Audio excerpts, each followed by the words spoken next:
Hello everyone, welcome to DC Teachers Academy. तो आज हम बात करने वाले हैं सोशियोलॉजी के क्लासिकल थिंकर्स में से एक मैक्स वेबर के टॉपिक के बारे में। तो मैक्स वेबर के बारे में जानने से पहले मैं आपको बता देती हूँ, इससे पहले इमाइल डर्कहाइम के ऊपर भी कुछ वीडियोस बन चुकी हैं। अगर आपने नहीं देखी हैं तो चैनल की प्लेलिस्ट में जाकर आप वीडियोस को देख सकते हैं। तो सबसे पहले समझते हैं कि आखिर इमाइल डर्कहाइम ने सोशियोलॉजी में क्या कहा, क्या क्या योगदान दिया, कौन कौन सी थ्योरीज दी और इन्हें हमें समझना कैसे है, पढ़ना क्या क्या है इसमें। ठीक है, तो इसमें देखते हैं कि मैक्स वेबर के बारे में सबसे पहले एक इंट्रोडक्शन ले लेते हैं, उसके बाद उनकी थ्योरीज को समझते हैं। तो मैक्स वेबर का जो जन्म हुआ था 21 अप्रैल 1864 में इनका जन्म हुआ था और इनकी मृत्यु जो हुई थी 14 जून 1920 में। ठीक है, मैक्स वेबर जो थे वो एक जर्मन सोशलॉजिस्ट थे, एक हिस्टोरियन भी थे, ज्यूरिस्ट भी थे और पॉलिटिकल इकोनॉमिस्ट थे। और इन्होंने क्या किया है कि मॉडर्न वेस्टर्न सोसाइटी को समझने के लिए बहुत सारी थ्योरीज दी हैं उन्होंने, जो भी development of modern western society थी उसके बारे में समझाने के लिए। और इनका जो पर्सपेक्टिव था वो एक माइक्रो पर्सपेक्टिव था। देखिए, मैंने आपको एक वीडियो में बताया है कि एक होता है सोशोलॉजी को समझने के लिए मैक्रो पर्सपेक्टिव और एक होता है माइक्रो पर्सपेक्टिव। मतलब मैक्रो में क्या करते हैं, पूरी की पूरी सोसाइटी को देखते हैं और हर एक चीज़ के पीछे ना सोसाइटी को समझने की कोशिश करते हैं। पर मैक्स वेबर एक ऐसे सोशोलॉजिस्ट थे, इन्होंने आकर ये समझाया कि भाई हमें पहले सोसाइटी को समझने से पहले हमें इंडिविजुअल को समझना चाहिए। इंडिविजुअल को आखिर समझना पड़ेगा, तभी हम समझ सकते हैं कि सोसाइटी में आखिर वो वर्क कैसे कर रहा है, जुड़ा कैसे है सोसाइटी में। हमें इंडिविजुअल को सबसे पहले समझना पड़ेगा, तब हम सोसाइटी को समझ सकते हैं। ऐसा कौन कहता है? माइक्रो सोशोलॉजिस्ट, माइक्रो पर्सपेक्टिव वाले सोशोलॉजिस्ट हैं, जिनमें से हमारे मैक्स वेबर आ जाते हैं। ठीक है, इन्होंने इंटरप्रिटेटिव और माइक्रो पर्सपेक्टिव दिए थे। इंटरप्रिटेटिव समझते हैं आप लोग? इंटरप्रिटेटिव क्या होता है? इंटरप्रिटेटिव होता है जैसे कि किसी चीज़ को बहुत ज़्यादा डीपली समझना। उसको ऐसा नहीं है कि आपने बस समझ लिया ऊपर से ही कोई कारण। कोई इंसान अगर रो रहा है तो हमने यही देख लिया कि वो इंसान सिर्फ रो रहा है, उसका कारण सिर्फ हमने हो सकता है यही समझ लिया कि वो शायद दुखी है। हो सकता है वो खुशी के आंसू भी हों उसके, हो सकता है वो कोई प्याज काट रहा हो, उसके भी आंसू हो सकते हैं। तो खैर, ये तो एक जोक हो गया। तो मतलब इंटरप्रिटेट करना, चीज़ों को बहुत ज़्यादा डीपली समझना, उनको अंडरस्टैंड करना। माइक्रो पर्सपेक्टिव वो होता है जिसमें हम इंडिविजुअल को इम्पोर्टेंस दे रहे हैं। मैक्रो पर्सपेक्टिव वाले सोशोलॉजिस्ट वो होते हैं जो पूरी सोसाइटी को ही इम्पोर्टेंस देते हैं। जैसे कि हमारे इमाइल डर्कहाइम ने क्या कहा था कि जो कुछ भी हो रहा है वो सोसाइटी में ही हो रहा है, सोसाइटी की वजह से। उन्होंने सारी जो अपनी स्टडी की है वो सोसाइटी को ही पर्सपेक्टिव में रखकर किया है। ठीक है, लेकिन वेबर कहते हैं नहीं, इंडिविजुअल की भी अपनी एक आइडेंटिटी है, उसकी भी अपने कुछ विचार हो सकते हैं किसी चीज़ को लेकर, उसका भी अपना एक वजूद है। ऐसा कौन कहते हैं? मैक्स वेबर कहते हैं हमारी। तो इन्होंने इंडिविजुअल को ज़्यादा इंपॉर्टेंस दी थी, किससे? सोसाइटी से। और वेबर ने इंडिविजुअल को ही सब कुछ माना है, ना कि पहले सोसाइटी को। इंडिविजुअल को आगे रखा है, सोसाइटी को बाद में। वेबर गिव इम्पोर्टेंस, यहाँ पे इम्पोर्टेंस होगा, इम्पोर्टेंस टू इंडिविजुअल्स को इम्पोर्टेंस दी है। Individual act in their own interest, voluntary will and individual consciousness. मतलब वो अपनी इच्छा के अनुसार भी कोई काम कर सकता है, उसमें अपना एक विवेक, कॉन्शियसनेस होती है, अपनी एक इच्छा शक्ति होगी, उसमें अपना एक खुद के विचार होंगे, आइडियाज़ होंगे। वो ज़रूरी नहीं है ना सोसाइटी के ही अकॉर्डिंग करे। कोई बच्चा हो सकता है 12th पास करके जाता है, लेकिन हो सकता है उसे जो करना है, उसे एक फोटोग्राफर या एक पेंटर ही बनना है, तो वो वही बनेगा, ना कि सोसाइटी उससे जो कह रही है वो करे। सोसाइटी कह रही है कि आईआईटी करो या यूपीएससी या कुछ भी ग्रेजुएशन करो, वो ना करके तो वो सोसाइटी के अकॉर्डिंग नहीं बल्कि अपने विचार के अकॉर्डिंग भी काम कर सकता है। ठीक है, ऐसा कौन कहते हैं? हमारे मैक्स वेबर कहते हैं, जिन्होंने एक व्यक्ति को, एक इंडिविजुअल को ज़्यादा इंपॉर्टेंस दी थी, ना कि सोसाइटी को। वेबर का विश्वास था कि लोग जो काम करते हैं उसमें उनकी कुछ मीनिंग और कुछ मोटिव भी हो सकते हैं। मतलब हर एक इंसान जब भी कोई काम कर रहा है तो उसका कुछ एक अपना मीनिंग भी होगा और एक मोटिव भी होगा।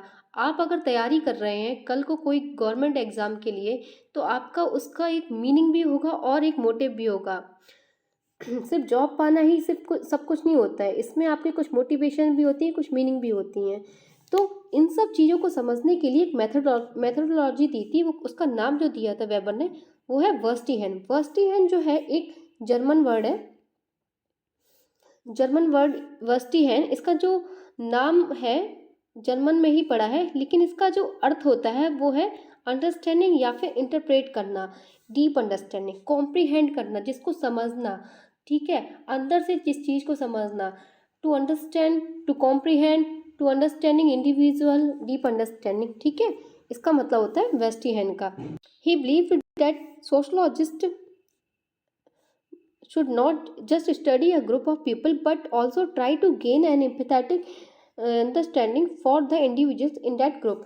हमें मतलब उनका एक विश्वास था कि सोशोलॉजिस्ट को सिर्फ और सिर्फ हमें एक ग्रुप की स्टडी नहीं करना, ग्रुप ऑफ पीपल, हमें एक ग्रुप ऑफ पीपल की स्टडी नहीं करना, but also try to gain, हमें कुछ गेन करना है an empathetic understanding to the individual of that group. मतलब एक होता है सिंपैथी, एक होता है एम्पैथी। एम्पैथी क्या होता है, मतलब किसी के दर्द को या किसी की भावनाओं को ऐसे समझना जैसे कि वो खुद आप फील कर रहे हैं। अगर किसी को दर्द हो रहा है तो आप उससे ये कह सकते हैं हाँ मैं तुम्हें समझ सकता हूँ कि इस चीज़ को दर्द हो रहा है, लेकिन आप खुद से महसूस नहीं कर सकते हैं। लेकिन अगर उसकी भावनाओं को या उसके जो दर्द को आपने पहले कभी महसूस खुद से किया है, तो वो उसको आप सच में एम्पैथाइज कर सकते हो, मतलब आप उसको डीपली समझ सकते हो, उसके दर्द को या उसकी भावनाओं को। तो वेबर भी यही बात बोलते हैं कि एक सोशोलॉजिस्ट को सिर्फ और सिर्फ ग्रुप ऑफ पीपल को अंडरस्टैंड नहीं करना है, हमें उसको also try to gain empathetic understanding को गेन करना है for individual in that group, उस ग्रुप में हर एक इंडिविजुअल की।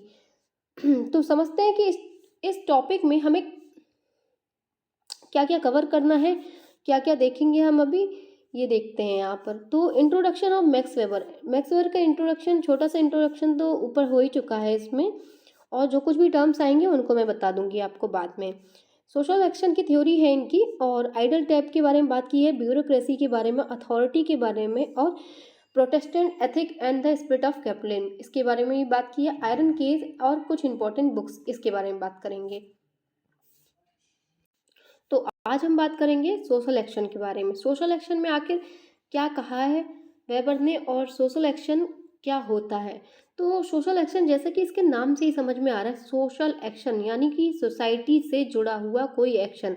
देखिए एक्शन तो बहुत तरह के होते हैं, हम खाना खा रहे हैं, हम चल रहे हैं, हम किसी से बात कर रहे हैं, हम कहीं गाना गा रहे हैं, ठीक है, तो ये एक्शन हो गया। पर क्या वो सोशल एक्शन होगा? नहीं। सोशल एक्शन कब होगा? जब उससे दूसरे लोग भी प्रभावित हो रहे हैं। चार लोगों के बीच में हम गाना गा रहे हैं, या चार लोगों के बीच में खाना खा रहे हैं, ठीक है ना, या कुछ भी हो सकता है। ऐसा कुछ भी काम जो दूसरे लोगों को या दूसरी सोसाइटी में रहने वाले लोगों को भी इफ़ेक्ट करे, उन पर प्रभाव डाले, उसे कहेंगे सोशल एक्शन।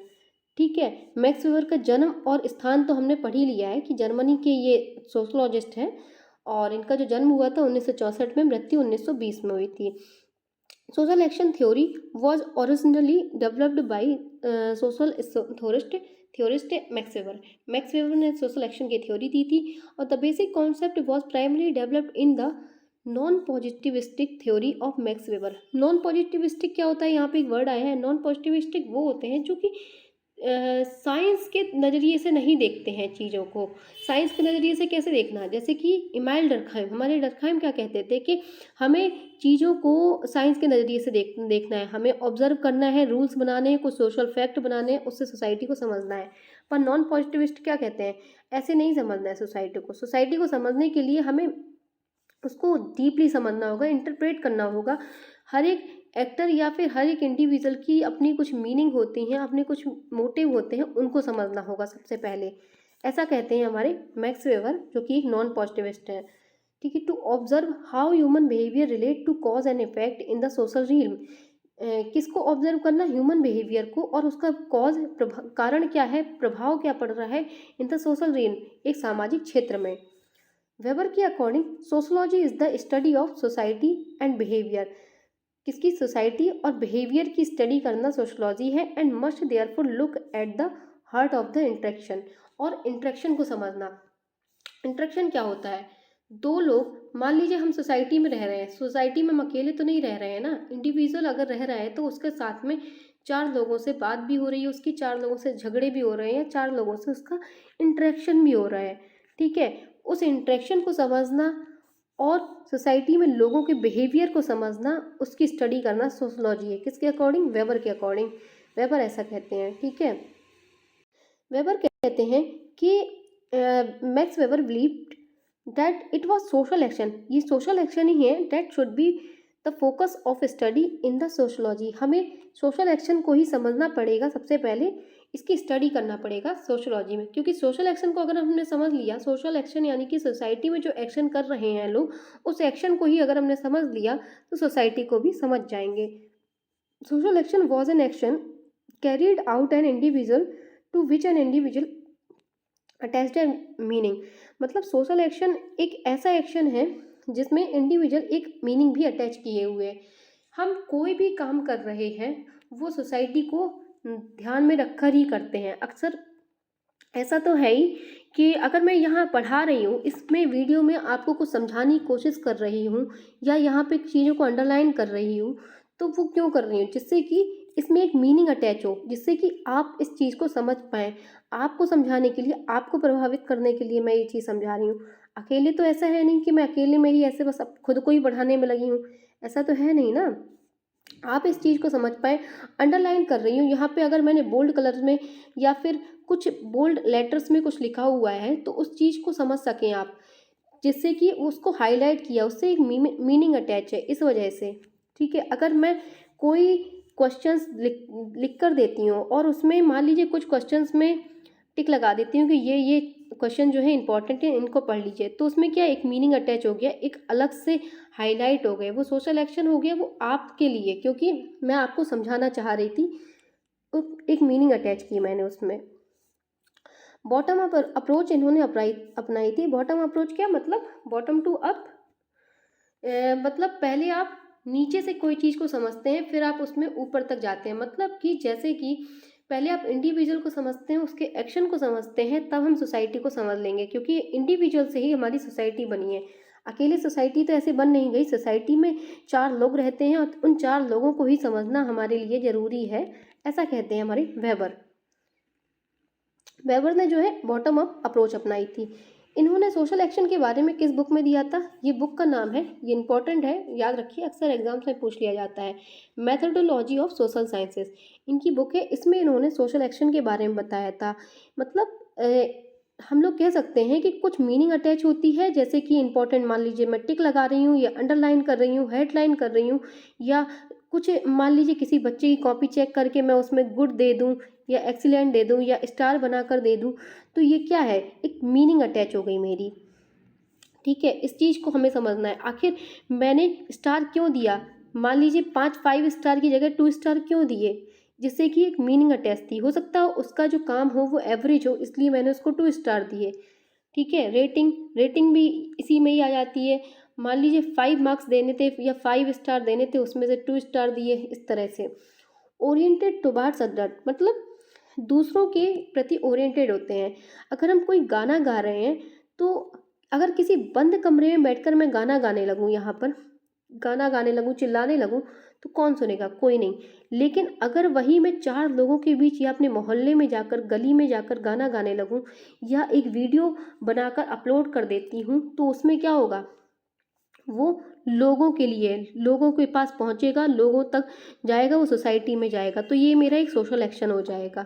ठीक है, ड्राइविंग अ बाइक, अगर आप एक बाइक चला रहे हो, अगर रास्ते में जा रहे हैं, आप एकदम से हवाई करते हुए बाइक को उड़ाते हुए ले जा रहे हो, तो वो क्या है? चार लोगों को डिस्ट्रैक्ट भी करेगा और चार लोगों पर इन्फ्लुएंस भी डालेगा। वही है हमारा सोशल एक्शन। डिलीवरिंग स्पीच, मैं एक स्पीच देने लगूँ, चार लोगों के सामने भाषण देने लगूँ, तो सोसाइटी में बैठकर, तो वो भी मेरा एक सोशल एक्शन है। रेजिंग स्लोगन, कुछ स्लोगन्स बनाऊँ, हेल्प द पेशेंट, अगर डॉक्टर डॉक्टर है, कोई पेशेंट की हेल्प कर रहा है या उस पेशेंट को दवा दे रहा है, उस समय वो क्या कर रहा है, सोशल एक्शन, सोसाइटी के लिए एक्शन। मतलब उससे क्या हो रहा है, दो या दो से ज़्यादा लोगों के बीच में कोई एक्शन हो रहा है जो एक दूसरे पर प्रभाव भी डाल रहा है, सोसाइटी पर भी प्रभाव डाल रहा है, उन पर भी प्रभाव डाल रहा है। ठीक है। Social action is a voluntary behaviour, एक वॉलेंट्री बिहेवियर है that is oriented towards other, जो कि दूसरों के प्रति ओरिएंटेड है, and influenced by social norm, और जो प्रभावित होता है सोशल नॉर्म्स से। नॉर्म्स क्या होता है, सोसाइटी ने कुछ मानदंड बना रखे हैं कि हमें कुछ ऐसे ही काम करने हैं, या हमें रास्ते में जा रहे हैं, अगर कोई मंदिर पड़ रहा है तो हम उसकी तरफ हाथ जोड़ लेते हैं, ये एक सोशल नॉर्म में आ जाता है। खैर, और रास्ते में जाते हुए हो सकता है हमारे कोई एक टीचर मिल जाते हैं, हम उनके पैर छू लेते हैं, तो ये क्या है, एक सोशल नॉर्म है, सोसाइटी के अकॉर्डिंग नॉर्म है, मानना ना मानना आपके ऊपर भी है वो। ठीक है। एलिमेंट्स देखते हैं सोशल एक्शन को पढ़ने के लिए, या उसको पढ़ने से पहले कुछ एलिमेंट्स देखते हैं, क्या क्या एलिमेंट्स होते हैं इसमें। एक्शन, एक्शन क्या होता है, मतलब कि एक, यहाँ पर एक्शन नहीं एक्टर होना चाहिए, वैसे ये एक टाइपिंग मिस्टेक है, एक्टर होना चाहिए। एक्टर कौन होता है, द पर्सन और group who engages in the social action, एक ऐसा इंसान या कोई ग्रुप जो कि सोशल एक्शन में इंगेज है। एक अकेला इंसान तो कोई काम नहीं करने लगेगा, और अगर वो काम कर रहा है तो वो उसका सिर्फ एक्शन है, ना कि सोशल एक्शन है। गोल, गोल क्या होगा, एक कुछ उसके गोल भी होंगे जो कि desired outcome of the social action, जो वो चाहता होगा। Social situation, the context in which the social action takes place, एक ऐसी सिचुएशन जिसमें सोशल एक्शन हो रहा हो। Normative orientation, the actors believe about the appropriateness of the social action, कुछ नॉर्मेटिव ओरिएंटेशन भी होते हैं, यानी कि एक्टर के बिलीव भी होते हैं अप्रोप्रिएटनेस ऑफ सोशल एक्शन के। जैसे कि इसको एक एग्जाम्पल के तौर पर समझते हैं, कोई एक, मान लीजिए कोई एक जोकर है, ठीक है, या एक कोई मजिशियन है, चलिए कोई मजिशियन यानी कोई जादूगर है, जादू दिखा रहा है, अब वो हो गया एक एक्टर, ठीक है, और उसके सामने बहुत सारी ऑडियंस भी बैठी हुई है, वो क्या हो गया वो उसमें उस ऑडियंस को उसने मान लिया अपनी एक सोशल सिचुएशन, मतलब कि वो जो ऑडियंस बैठी हुई जिनके सामने वो कुछ परफॉर्मेंस कर रहा है ना, तो वो हो गई उसका सोशल एक्शन। ठीक है। और गोल क्या है उसका, गोल होगा उसका कि लोग उसके लिए तालियां बजाएं, लोग उससे कहें वाह आपने क्या किया, इस तरह से उसको बहुत ज़्यादा प्रशंसा मिले, गोल उसका यही होगा, डिजायर्ड आउटकम। सोशल सिचुएशन यानी कि जिस ऑडिटोरियम में या जिस जगह पर बैठकर वो मजिशियन जो जादूगर है वो अपना जादू दिखा रहा है, उस ऑडियंस के सामने, वो एक सोशल सिचुएशन हो गई। नॉर्मेटिव ओरिएंटेशन, कुछ नॉर्म्स होते हैं, कुछ बिलीफ होते हैं about the appropriateness of the social action, वो एक्शन, सोशल एक्शन अच्छे से हो, उसका एक्टर का एक बिलीफ। ठीक है, ये हो गया नॉर्मेटिव ओरिएंटेशन। तो समझ में आ गया होगा आपको शायद। नेक्स्ट देखते हैं क्या है। देखिए, वेबर ने जो है सोशल एक्शन को समझने के लिए 4 तरह के आइडल टाइप्स दिए थे। ठीक है, अब एक वर्ड आता है आइडल टाइप। आइडल टाइप क्या होते हैं, यानी कि आइडल टाइप को बोलते हैं मेजरिंग रॉड। मेजरिंग रॉड क्या होता है, मतलब कि कुछ ऐसे मापदंड या मानदंड जो जहाँ तक कोई चीज़ खरी उतरती है। जैसे कि हम लोग एक सोना लेने भी जाते हैं तब भी हम ये देखते हैं कि ये कितने कैरेट का है, 24 कैरेट का है या कितने कैरेट का है, वो एक उसका क्या हो गया, आइडल टाइप, यानी कि एक उसका मेजरिंग रॉड हो गई।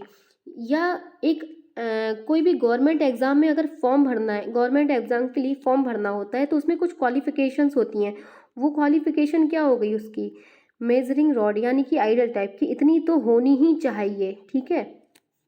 या बहुत सारे एग्जाम्पल्स ऐसे मैं दे सकती हूँ आपको यहाँ पर। तो वेबर ने जो है 4 आइडल टाइप्स दिए थे सोशल एक्शन को समझने के लिए। Ideal types are use as a tool, एक टूल की तरह यूज़ किए जाते हैं to look at real cases, real case को समझने के लिए और कंपेयर करने के लिए।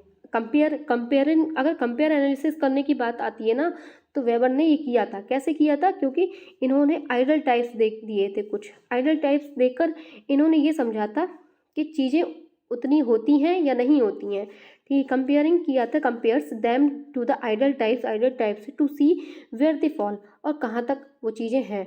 No social action is purely just one of the four type. कोई भी सोशल एक्शन सिर्फ एक एक्शन से नहीं हो सकता है वो जो 4 सोशल एक्शन दिए हैं ना उन सबका एक मिक्सचर हो। ठीक है, ऐसा कौन कहते हैं? वेबर कहते हैं। क्योंकि जरूरी नहीं है ना कि कोई भी एक्शन सिर्फ और सिर्फ एक ही चीज़ पर लाई कर रहा हो। कौन कौन से सोशल, ये देखते हैं यहाँ पे। ट्रेडिशनल, यहाँ पे ट्रेडिशनल होगा। ट्रेडिशनल एक्शन क्या होता है? एक्शन डेट कस्टम और हैबिट, यानी कि कोई कस्टम और हैबिट चली आ रही है। सती प्रथा एक जैसे कि है, अगर उस समय एक कस्टम था, एक ट्रेडिशन था कि सती होना ही है एक महिला को, एक विधवा को, तो वो होती ही थी। उसके पीछे कुछ भी लोगों का विचार, कुछ भी आइडिया नहीं आता था। लोग सिर्फ ट्रेडिशन की वजह से ही वो काम करते थे और सती प्रथा इसी तरह से चलती आ रही थी। हम लोग दिया खरीदते हैं दिवाली पर, एक ट्रेडिशनल एक्शन है हमारा। ठीक है, आशीर्वाद लेना, बड़ों से आशीर्वाद लेना, हमारे भगवान से आशीर्वाद लेना, ये हमारा ट्रेडिशनल एक्शन में आ रहा है। Touching feet of a priest, मतलब किसी पुजारी के हम पैर छू रहे हैं, ठीक है, तब भी क्या है, ये हमारे एक ट्रेडिशनल एक्शन में आ रहा है। पेरेंट्स के पैर छूना, किसी बड़े के पैर छूना, या हमारी बुक गिर जाती है जैसे देखते हैं तो लोग क्या करते हैं, अपने सिर से लगा लेते हैं, उसके पैर छूते हैं, तो वो क्या है, एक ट्रेडिशनल एक्शन। उसके पीछे हमने ऐसा कोई बहुत बड़ा कुछ दिमाग नहीं लगा रखा है, बस एक ट्रेडिशन है जो कि हमारे दिमाग में घुस चुका है और वो हम चले आ रहे हैं, उसको ट्रेडिशनल एक्शन कहेंगे। और अफेक्टिव एक्शन क्या होता है? अफेक्टिव वर्ड ही होता है इमोशन से जुड़ा हुआ, इमोशंस जो होती है हमारी भावनाएं, उससे जुड़ा हुआ अफेक्टिव एक्शन होता है। Action that is expresses by an emotional state. किसी बच्चे को अगर रोना आ रहा है या वो रो रहा है, रोकर अपनी भावनाओं को एक्सप्रेस कर रहा है, तो उसका वो क्या होगा? अगर उस बच्चे को भूख लग रही है और वो क्या कर रहा है, सिर्फ रोए जा रहा है, रोए जा रहा है, रोए जा रहा है, तो वो क्या, एक उसका अफेक्टिव एक्शन है, यानी कि वो अपनी भावनाओं को रोकर व्यक्त कर रहा है। हम कहीं किसी के अंतिम संस्कार पर जाते हैं तो वहाँ रोने लगते हैं, ये एक भावना है जो कि एक इमोशनल स्टेट है जो नेचुरल है। ठीक है, वो हमारा एक अफेक्टिव एक्शन में आएगा। हम किसी के जन्मदिन पर जा रहे हैं, खुशियाँ मना रहे हैं या उसको गिफ्ट दे रहे हैं, ये हमारा एक सोशल एक्शन है जो कि एक अफेक्टिव सोशल एक्शन में आता है। इमोशन से रिलेटेड है अफेक्टिव। अफेक्शन वर्ड ही होता है इमोशन से related. Love, anger, sorrow, stress, greed, anxiety, jealousy, hate, ये सब क्या है, हमारे इमोशंस हैं जो कि अफेक्टिव एक्शन में आते हैं। वर्ड रैशनल क्या होता है? वर्ड रैशनल होता है वैल्यू रैशनल, मतलब कि जिस चीज़ को हम वैल्यू देते हैं वो वर्ड रैशनल हो जाता है। Action towards a goal the person regard as the desirable, जैसे कि हमने रास्ते में किसी बूढ़े इंसान को, या कोई एक बूढ़ी औरत होती है और उसको रोड क्रॉस करा देते हैं, तो उसको रोड क्रॉस कराया हमने, उसमें क्या है, क्यों कराया? क्योंकि उससे एक वैल्यू जुड़ी थी। वैल्यू जुड़ी थी ये कि उस बूढ़े इंसान को रोड क्रॉस कराना, एक अंधे आदमी को रोड क्रॉस कराना, किसी गरीब को दान देना, तो वो क्या है, एक वैल्यू रैशनल एक्शन, जिसमें वर्ड रैशनल एक्शन कहते हैं। वैल्यू अटैच है हमारी। कोई एक बूढ़ा आदमी अगर खड़ा है बस में तो आप उसको सीट दे देते हैं। कोई एक प्रेग्नेंट लेडी अगर खड़ी होती है तो हम क्या करते हैं, उसको सीट दे देते हैं और ये देखते हैं लोग हमारी तरफ देख रहे होंगे, क्योंकि वो काम हमने वैल्यू को ध्यान में रखकर ही किया है। ठीक है, ये हो गया हमारा वर्ड रैशनल। नेक्स्ट है ज्वेक रैशनल या इंस्ट्रूमेंटली रैशनल एक्शन। क्या होता है ये? That it highly rational from an action where people calculate the most efficient means of achievement a given goal। मतलब एक ऐसा एक्शन जहाँ पर हम अच्छा बुरा, जो प्रॉफिट लॉस, इसके बारे में सोच रहे हैं, जो कि मतलब ऐसा कह लो जिसमें हमने एक एंड रैशनल एक्शन भी बोलते हैं इसको। अगर किसी आदमी को हम जॉब से निकाल देते हैं, जॉब से निकाल रहे हैं क्यों? क्योंकि वो खराब काम कर रहा है और वो कंपनी को क्या कर रहा है, नुकसान पहुंचा रहा है। तो वो खराब काम कर रहा था, नुकसान पहुंचा रहा था, ये हमने अपने दिमाग से रैशनली सोचा और उसको निकाल दिया बाहर। तो वो ये एक्शन क्या कहलाएगा? ज्वेक रैशनल एक्शन या फिर इंस्ट्रूमेंटली रैशनल एक्शन। अब देखते हैं कि एक्चुअल एक्शन क्या होता है। एक्चुअल एक्शन वो होता है कि जैसे कि ज़रूरी तो नहीं है ना, कोई भी एक्शन जो होता है वो हम अगर कर रहे हैं तो वो ज़रूरी नहीं है कि वो एक ट्रेडिशनली एक्शन हो या इफ़ेक्टिव या वर्ड रैशनल हो या फिर जोएक रैशनल हो सकता है वो चारों का मिक्सचर हो सकता है, ठीक है? एक रेनबो की तरह, खिचड़ी बोल सकते हो। तो कोई भी काम हो ज़रूरी नहीं है कि वो एक ट्रेडिशनल ही हो या अफेक्शन ही हो, वर्ड ही हो या जोएक भी हो।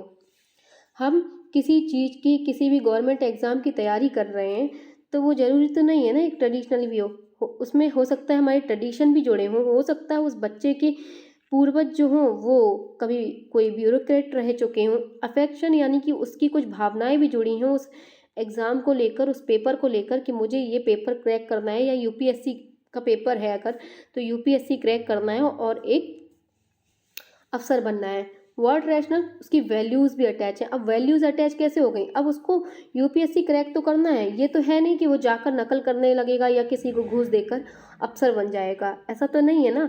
वो उसके पास एक ऑप्शन होगा सिर्फ पढ़ाई का, वो पढ़ेगा लिखेगा और अपनी मेहनत से ऑफिसर बनेगा, उस एग्ज़ाम को क्रैक करेगा। जो एक रैशनल उसका एक एंड क्या है उसको पता है। जो एक रैशनल क्या होता है? And rational. उसको पता है कि मैं इसके बाद क्या बनूंगा, एक अफसर बनूंगा। इसके लिए वो क्या कर रहा है, अपनी प्रिपरेशन को बहुत ज़्यादा अच्छे से हार्ड हार्ड प्रिपरेशन कर रहा है, तो वो हो जाएगा जो एक रैशनल। तो एक मिक्सचर भी हो सकता है, किसी का एक्शन ज़रूरी नहीं है कि कोई एक ही एक्शन हो। तो ये था वेबर का सोशल एक्शन और वेबर का एक छोटा सा इंट्रोडक्शन जो कि मैंने आपको स्टार्टिंग में दिया था। और अगर आपको ये वीडियो पसंद आ रहा है तो प्लीज़ आप वीडियो को लाइक कीजिए और शेयर कर सकते हैं अपने साथ वालों के साथ जो भी प्रिपरेशन कर रहे हो आपके। और चैनल को सब्सक्राइब नहीं किया तो प्लीज़ चैनल को सब्सक्राइब कर दीजिए और वीडियो को लाइक करिए। Thank you.